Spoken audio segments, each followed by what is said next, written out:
भारत में ऐसे कई किले हैं जो किसी न किसी वजह से मशहूर हैं और उन्हीं किलों में से एक किला ये भी है जो कि भारत के राजस्थान भरतपुर में स्थित है, जिसको लोहागढ़ का किला कहा जाता है। इस किले को भारत का मात्र एक अजय दुर्ग कहा जाता है, जिसको आज तक कोई नहीं जीत पाया, चाहे फिर वो अंग्रेज हो, मराठा हो या फिर मुगल हो। इस किले के सामने सभी ने नतमस्तक होकर अपने घुटने टेक दिए। तो हेलो गाइस, जय श्री राम। तो मैं हूँ इस वक्त राजस्थान के भरतपुर में। तो आज मैं आप लोगों को दिखाने वाला हूँ एक ऐसा किला जिस किले पे भाई सैकड़ों बार आक्रमण हुए हैं, सैकड़ों बार हमले हुए हैं, लेकिन आज तक इस किले को भाई कोई भी नहीं जीत पाया। तो आप मेरे पीछे जो ये देख रहे हैं भाई, ये वही किला है जिस किले को भाई आज तक कोई नहीं जीत पाया। तो भाई सबसे पहले तो आप इसकी एंट्री देख सकते हैं। एंट्री भाई कितनी खतरनाक है, मतलब चारों तरफ भाई पानी पानी भरा हुआ है और इस नदी में लाखों की संख्या में मगरमच्छ रहते थे, जिसकी वजह से दुश्मन इस किले के अंदर आसानी से नहीं घुस सकते थे। भाई हमला कर ही नहीं सकते थे, इस किले के आसपास भी भटक नहीं सकते थे, क्योंकि इतनी ज़्यादा टाइट सिक्योरिटी होती थी इस किले की। और भाई ये किला देख ही सकते हैं कितना बड़ा किला है। इसकी दीवारें देखिए कितनी बड़ी बड़ी और कितनी मजबूत दीवारें हैं, जो कि आज के इस दौर में भी बिल्कुल मजबूती से खड़ी हुई है। इन दीवारों को कुछ नहीं बिगड़ा है, न ही कोई इसका रेनोवेशन हुआ है। ये उसी ज़माने से भाई ये दीवारें खड़ी हैं, बिल्कुल एकदम साफ़ सुथरी और एकदम मजबूती से। कोई भी भाई डैमेज नहीं दिख रहा आपको इन दीवारों पे, आप देख सकते हैं। और ये भाई बहुत ही बड़ा किला है।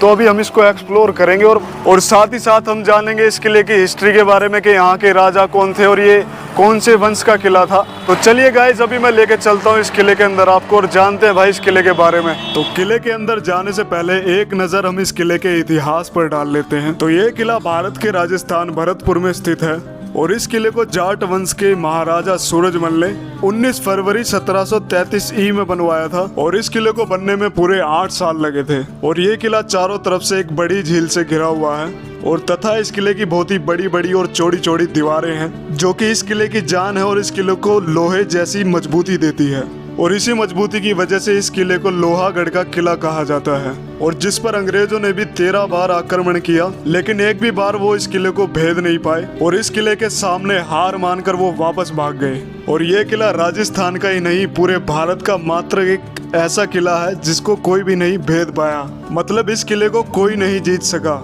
और इसी वजह से इस किले को अजय किला भी कहा जाता है, मतलब जिस पर कोई भी जीत हासिल नहीं कर पाया। तो गाइज, अभी आप जो ये सामने की तरफ ये गेट देख रहे हैं, इस गेट का नाम है गोवर्धन गेट। और ये जो दरवाजे लगे हुए हैं, ये इस किले के दरवाजे नहीं हैं, ये चित्तौड़गढ़ के किले के दरवाजे हैं। तो अलाउद्दीन खिलजी ने रानी पद्मावती जी को हासिल करने के लिए बहुत सारी कोशिशें की थी। और जब अलाउद्दीन खिलजी ने चित्तौड़गढ़ पर हमला किया था, तो जब उसने चित्तौड़गढ़ पर आक्रमण किया था, तो रानी पद्मावती जी ने अपनी दासियों के साथ अग्निकुंड में कूदकर जौहर कर लिया था। तो उसी वजह से अलाउद्दीन खिसिया गया था और उसने लूटपाट करनी शुरू कर दी थी। और उसने इतनी लूटपाट की कि किले के दरवाजे भी नहीं छोड़े और ये अष्ट धातु वाले दरवाजे उखाड़कर वो दिल्ली ले गया। और बाद में राजा सूरजमल जी के जो पुत्र थे जवाहर सिंह, उन्होंने दिल्ली पर आक्रमण किया और वहां से विजयी होकर ये दरवाजे वापस उखाड़कर यहाँ पर ले आए। और बाद में उन्होंने चित्तौड़गढ़ खबर भी भिजवाई थी कि इस गेट को आप यहाँ से ले जाओ, लेकिन इसको लेने के लिए वहां से कोई नहीं आया था। तो बाद में उन्होंने इस गेट को अपने किले में ही लगवा दिया, जो कि आज इस किले की भी शान बन चुका है।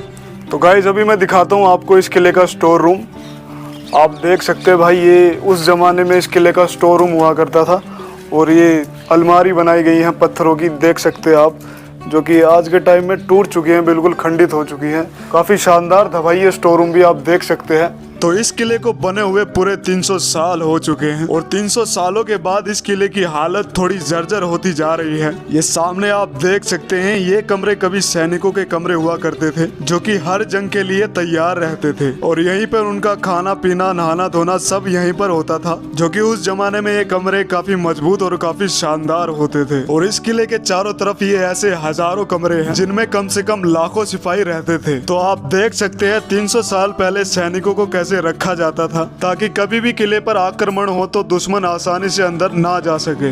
तो अभी हम आ चुके हैं महाराजा सूरजमल जी के आवास के पास, लेकिन उसके अंदर जाने से पहले हमें यहाँ पर एक टिकट लेनी पड़ती है, जिसका प्राइस ज्यादा नहीं होता, मात्र 22 रुपए होता है। और सामने की तरफ आप लोग देखोगे तो इस किले का पूरा मैप बनाया गया है, जिसमें इसके चारों तरफ 12 दरवाजे दिखाए गए हैं। तो इस किले का कोई एक दरवाजा नहीं है, इस किले के पूरे 12 दरवाजे हैं। और ये है महाराजा सूरजमल जी का आवास, मतलब जहाँ पर महाराजा सूरजमल जी रहते थे, जो कि फिलहाल के टाइम राष्ट्रीय संग्रहालय बन चुका है। लेकिन अंदर जाते ही आप इस किले की खूबसूरती और इस किले की मजबूती देख सकते हैं। महाराजा सूरजमल जी के रहने का निवास आज भी वैसा का वैसा ही है जैसा ये 300 साल पहले हुआ करता था। तो गाइज अभी मैं आ चुका हूँ भाई इस किले के अंदर, और ये किला देखिए भाई कितना बड़ा है और कितना शानदार है, मतलब कितना संभाल के रखा गया है इस किले को, देख सकते हैं आप। आज भी भाई वैसा का वैसा ये किला आज भी उतनी मजबूती से और इतनी ही खूबसूरती से खड़ा हुआ है यहाँ पे ये किला। तो भाई मैं ये किला तुम्हें दिखाता हूँ आज एक्सप्लोर करके।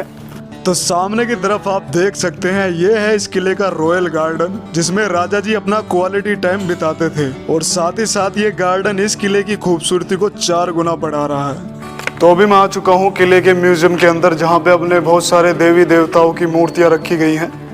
तो आप देख सकते हैं मूर्तियाँ हैं जो कि खंडित हैं। तो यहाँ पर ऐसी सैकड़ों मूर्तियाँ हैं जो कि सारी की सारी खंडित है और 300-250 साल पुरानी है। और किले के अंदर इन मूर्तियों को दिखाने के लिए एक अलग से म्यूजियम बनाया गया है, जो कि इस किले के अंदर चारों तरफ है, और चारों तरफ ही बहुत सारी मूर्तियाँ रखी गई हैं जो कि बहुत पुरानी है, और सारी की सारी मूर्तियाँ खंडित है, जिनको यहाँ पर आने वाले दर्शकों के लिए रखा गया है।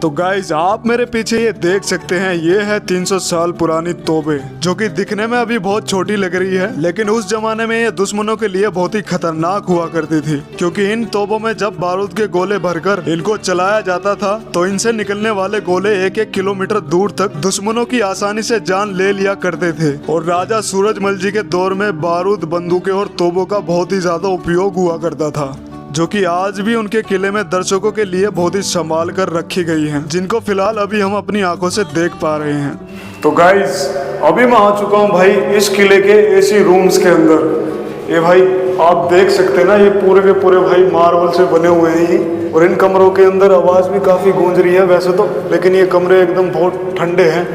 बाहर बहुत ज़्यादा गर्मी है लेकिन ये कमरे बहुत ठंडे हैं।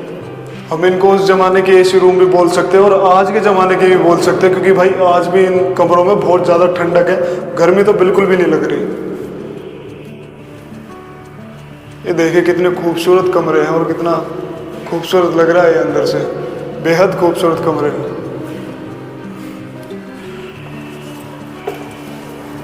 यहाँ पर बहुत सारे कमरे और सारे के सारे कमरे एक जैसे ही हैं, और ये यहाँ से जालियाँ बनाई गई हैं हवा पास होने के लिए, मतलब बाहर जो हवाएं चलती है ना इस कमरे के अंदर आती रहे। एयर कंडीशनर रूम है भाई, पूरा का पूरा एयर कंडीशनर रूम है।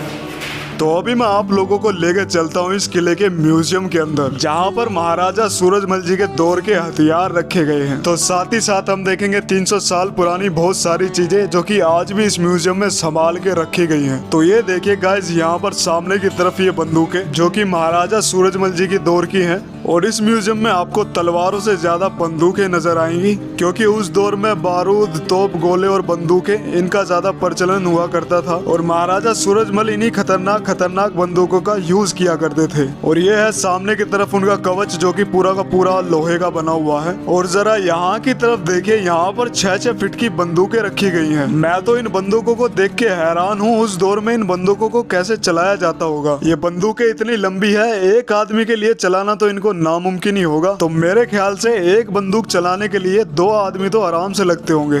तो अभी आप जो ये सामने की तरफ देख रहे हैं, ये है महाराजा सूरजमल जी का मीटिंग रूम, जहाँ पर भाई वो अपने अलग अलग प्रदेश के राजाओं के साथ मीटिंग किया करते थे। तो ये है गाइस उस दौर का रॉयल कक्ष, जो कि भाई रॉयल लोगों के लिए हुआ करता था। और यहाँ पर रखी हुई है बहुत सारी रॉयल चीजें जो कि भाई उस दौर में यूज हुआ करती थी, और आज के इस दौर में भी यूज होती है दर्शकों के देखने के लिए, जिनसे हम राजा महाराजाओं का रहन सहन देख पा रहे हैं। कि उस दौर में वो कैसे रहा करते थे और कैसी कैसी चीजें यूज किया करते थे। तो ये है गाइस जाट वंश के महान योद्धा महाराजा सूरजमल, जिनको ना तो मराठा हरा पाए, ना अंग्रेज हरा पाए और ना ही मुगल हरा पाए। भारतवर्ष के मात्र एक ही ऐसे राजा हैं जिनको कोई नहीं हरा पाया और ना ही कोई इनके किले को भेद पाया। तो ठीक है गाइज, आज की वीडियो में भाई इतना ही। अब मिलते हैं भाई कल मजेदार सी वीडियो लेके। तो वीडियो पसंद आई तो भाई वीडियो को लाइक कर देना, शेयर कर देना। तो तब तक के लिए जय श्री राम।